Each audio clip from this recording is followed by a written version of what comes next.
Hawaï.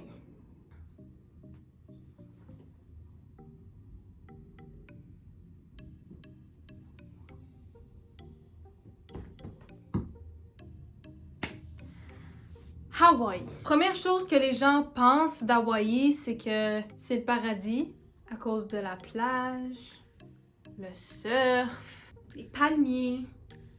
Détrompez-vous, messieurs. Détrompez-vous, mesdames et messieurs.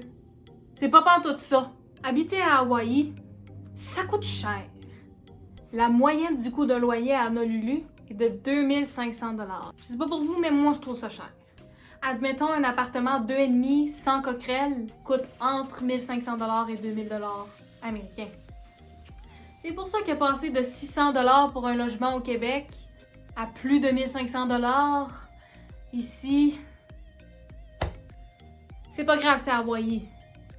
Viva la vida. Qui voudrait pas habiter ici? Mais qui est prêt à sacrifier 2 ans d'économie, à peu près 30 000 $ pour venir habiter ici? Je suis coupable. Et après 6 mois habités ici, il m'en reste pas beaucoup. À mon grand regret, l'argent s'est envolé. Je le trouve plus, mon argent. Il y en a plus. Faut le chercher.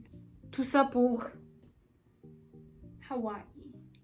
Et vous savez qu'est-ce que ça engendre, un coût de la vie élevé? La pauvreté. À Hawaï, il y a plus de 15 000 personnes sans logement et ça monte continuellement. Puis saviez-vous qu'en novembre 2019, l'État de New York a envoyé plus de 12 400 sans-abri à travers le reste des États-Unis pour baisser leur taux de pauvreté? Si vous vous demandez qu'est-ce que je suis en train de chercher, je cherche la logique dans tout ça. Puis évidemment, Hawaï en a reçu une bonne partie. Ben oui, ils ont payé un aller simple à des New-Yorkais sans-abri, un aller simple d'avion, whoop! Et en plus, ils ont avisé personne qui allait faire ça. Les États sont arrivés avec des sans-abri, ils ont fait quoi, mais ça vient de où? Ils ont vu que ça venait de New York, ils ont rien pu faire. Ils allaient pas dépenser encore $1 million à envoyer tous ces pauvres sans-abri-là encore à New York. C'est pas un échange de sans-abri, là.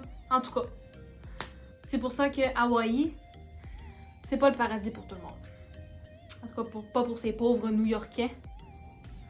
Y a pas juste ça, là, à Hawaï. Y a pas juste de la pauvreté. C'est pas juste du négatif.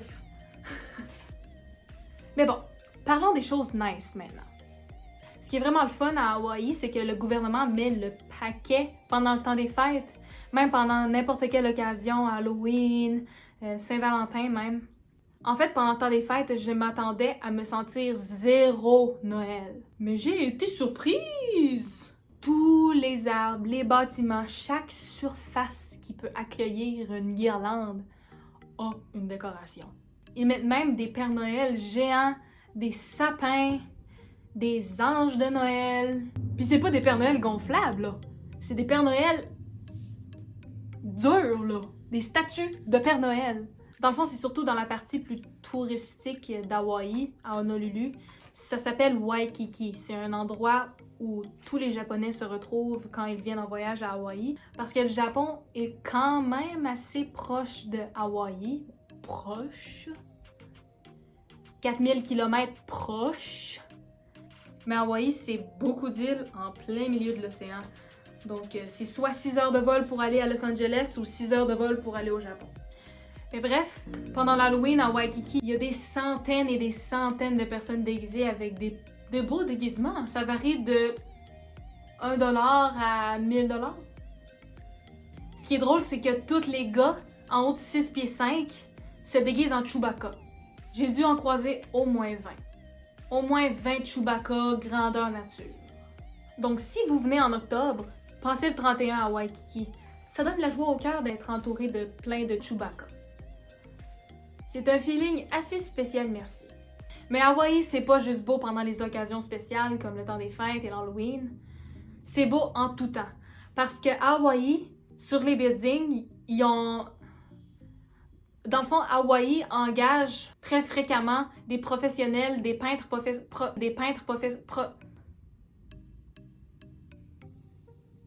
professionnels qui peinturent qui peinture, qui peindre, qui peint.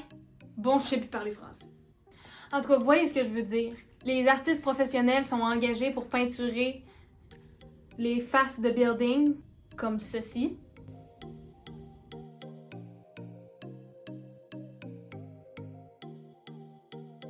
Ça, c'est hot, pareil, non? Je savais pas, moi, qu'à Hawaï, il y avait des peintures grandeur building. Bon, puis on sait tous qu'à Hawaï, il y a des palmiers. Tu te tournes la tête, whoop, un palmier. Tu te tournes la tête, whoop, un autre palmier.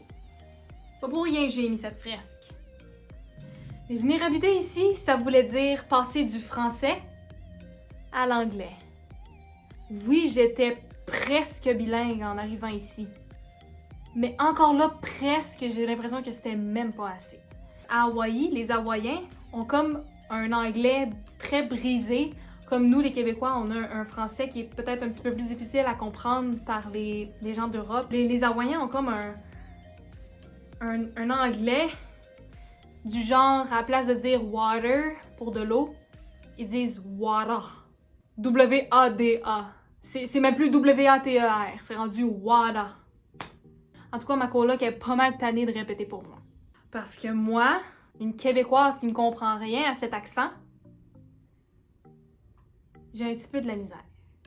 Quand je parle à des gens qui viennent d'ici, ça m'arrive de me tromper de langage. Maintenant, ça m'arrive moins. Quand je suis arrivée, ça m'est tellement arrivé souvent de dire « Oh, désolé » à quelqu'un qui parle anglais.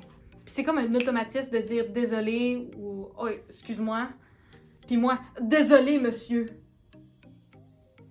Et puis il n'y a pas seulement la langue qui est quelque chose d'un peu difficile à Hawaï. Les Hawaïens me voient vraiment comme une touriste. Regardez-moi, je suis blanche comme une pinte de lait. Fait 6 mois que j'habite ici, je suis pas bronzée. Puis c'est pas parce que j'ai pas essayé. Je suis allée à la plage, j'y vais prendre des marches, mais ça bronze pas. Je leur en veux pas de penser ça. Moi aussi, je trouve que j'ai de l'air d'une touriste. C'est une pinte de lait à travers plein d'Hawaïens caramel bronzés. Des fois, je m'arrête pour prendre une photo en plein milieu du trottoir parce que je vois quelque chose d'assez beau à prendre, mettons un art de building. Je m'arrête 2 secondes, je prends mon téléphone. Un Hawaïen arrive. « Madame, vous êtes perdue? Vous voulez des indications? Où allez-vous? » « Oh non, je me suis arrêtée seulement pour prendre une photo. Merci. » Mais c'est parce qu'à Hawaï, les gens sont super gentils.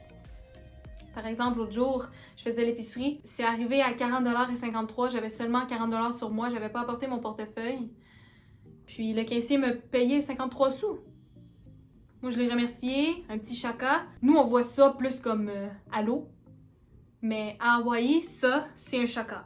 Ça veut dire merci, ça veut dire bonjour, ça veut dire de rien. Un des plus gros désavantages que j'ai eu en arrivant ici, c'est que l'âge légal, c'est 21 ans. Et moi, j'ai encore 20 ans. Passer de barmaid à se faire refuser une bière. Oh. Ça peut être lourd. Quand ma coloc m'invite à des soirées, c'est toujours 21 ans et plus. Seule place que je peux aller, c'est au bowling. C'est juste qu'il me donne pas le petit bracelet là, qui dit que j'ai le droit d'avoir de l'alcool dans les mains.